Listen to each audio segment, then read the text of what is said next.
کرنی ہے۔ آقا علیہ السلام کے بعد نبوت کا دعویٰ کرنے والے جو بڑے بڑے بدبخت گزرے ہیں ان میں سے چند ایک کا ذکر کرنا ہے۔ ایک ہم نے اسود انسی کا ذکر کیا تھا کل، اور ایک مسیلمہ کذاب تھا جس کا بڑا مشہور نام ہے، جس کے خلاف جنگ یمامہ لڑی گئی تھی۔ اس نے نبی پاک کے زمانے میں ہی نبوت کا دعویٰ کر دیا تھا آقا علیہ السلام کی موجودگی میں، اور یہ قبیلہ بنو حنیفہ اس کا سردار تھا اپنے قبیلے کا۔ آقا علیہ السلام کی بارگاہ میں آیا اور آ کر اس نے کہا نبی پاک صلی اللہ تعالیٰ علیہ وسلم کی بارگاہ میں کہ یوں کریں، آدھی زمین کے آپ نبی، آدھی کا میں نبی، ایسے کر لیں۔ آقا علیہ السلام مسواک فرما رہے تھے، اور توجہ فرمانی ہے، حدیث سن کے مزہ آ جائے گا آپ کو۔ آقا علیہ السلام نے دو مسواکیں تھی کریم آقا کے پاس، آپ کے ایک سیدھی تھی ایک تھوڑی ٹیڑھی تھی۔ آقا علیہ السلام نے سیدھی صحابی کو دے دی رضی اللہ تعالیٰ، اور جو ٹیڑھی تھی اپنے ہاتھ میں لے لی۔ آپ نے سیدھی اس لیے دی انہیں کہ جو بہتر چیز ہوتی ہے وہ دوسرے کو دے تو ثواب زیادہ ملتا ہے، توجہ فرمائیں گے تو مزہ آ جائے گا۔ سیدھی اس لیے دی کہ جو بہتر زیادہ اچھی چیز آپ کو پسند ہے کسی کو دیں گے تو زیادہ ثواب ہے، تو سیدھی مسواک انہیں دے دی، ٹیڑھی اپنے ہاتھ میں لے کے آقا علیہ السلام اس لیے کرنے لگ پڑے کہ سیدھی میں نے انہیں دے دی ہے اور ٹیڑھی میں نے لے لی ہے۔ لیکن قربان نہ جائیں، وہ آقا نے ٹیڑھی اس لیے کی تھی بھی سیدھی انہیں دی ہے اور ٹیڑھی میں لے لیتا ہوں تاکہ اچھی ان کے پاس چلے جائے جو ٹیڑھی ہے میرے پاس۔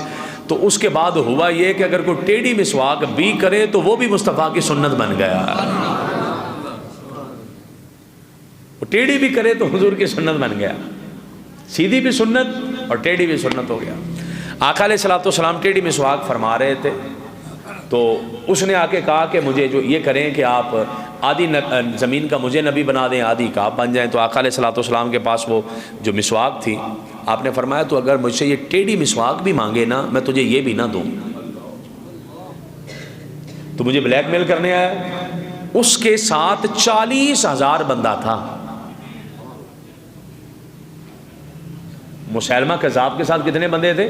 40,000 کا جتھا اس کے ساتھ تھا جو اس کا اپنے علاقے میں اس کو ماننے والے تھے۔ 40,000 بندہ جو جتھا اسے مان گیا تھا، اتنے بڑے لوگ اس کو مان گئے تھے، اور اس نے روب ڈالنے کی کوشش کی کہ میں یہ کرتا ہوں، بلیک میل کرتا ہوں اور کہتا ہوں 40,000 کا جتھا اور میں سردار ہوں اپنے علاقے کا، تو اگر آپ نے مجھے نبی نہ مانا تو پھر میں آپ کو نبی نہیں مانوں گا۔ اس نے کہا، آقا علیہ السلام نے فرمایا تیرے ماننے کی ضرورت نہیں ہے، مجھے رب نے نبی بنا کے بھیجا۔ تو بلیک میلنگ میں تو وہ آتے ہیں نا جو جھوٹے ہوں، تو جو ہو ہی سچا اس کو کوئی جتنا مرضی بلیک میل کرتا رہے وہ تھوڑی بلیک میل۔ آقا علیہ السلام نے فرمایا یہ تو ٹیڑھی مسواک بھی مانگے گا میں تجھے یہ بھی نہیں دوں گا۔ وہ چلا گیا، اس نے جا کے اپنا نبوت کا اعلان کر دیا، اور اپنے ساتھ اس نے بندے ملانے شروع کر دیے۔ کرتے کرتے 40,000 بندے کو اس نے جمع کر لیا اپنے ساتھ۔ اور حضرت سیدنا صدیق اکبر رضی اللہ تعالیٰ عنہ کے زمانے میں حضرت خالد بن ولید رضی اللہ تعالیٰ عنہ کی سربراہی میں ایک لشکر کشی ہوئی۔ آپ 3 لشکروں نے وہاں پر حملہ کیا۔ پہلے 2 جو تھے وہ جنگ نہ جیت سکے چونکہ اس کے ساتھ بندے بڑے تھے، وہ جنگ نہ جیت سکے، اور اس نے بے شمار بندے جنگجو اپنے ساتھ جمع کیے ہوئے تھے۔ لیکن اب حضرت سیدنا صدیق اکبر رضی اللہ تعالیٰ عنہ نے تہیہ کیا تھا کہ ہم اسے چھوڑیں گے نہیں۔ تیسرا لشکر بھیجا آپ نے، اور 21,000 بندہ یا اس سے بھی زیادہ یا 30,000 بندہ اس کے لشکر کا مارا گیا۔ اس کے لشکر کا 21,000 یا 30,000 بندہ اس کے لشکر کا مارا گیا۔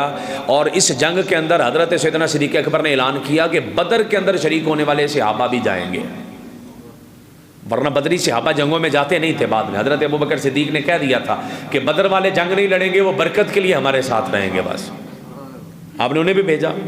40,000 کا لشکر تھا۔ حضرت سیدنا صدیق اکبر رضی اللہ تعالیٰ عنہ نے 13,000 کا لشکر بھیجا اس کے خلاف جنگ لڑنے کے لیے۔ اس میں سے 1200 صحابہ شہید ہو گئے، 70 حافظ قرآن صحابہ شہید ہو گئے۔ لیکن اس کے باوجود بھی حضرت سیدنا صدیق اکبر پیچھے نہیں ہٹے۔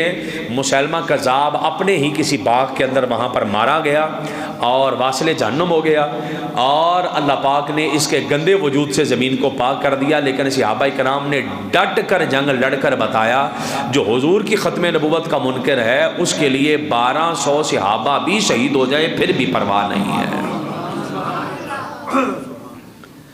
یہ میں نے آپ کو مسیلمہ کذاب کا بہت مختصر بتایا۔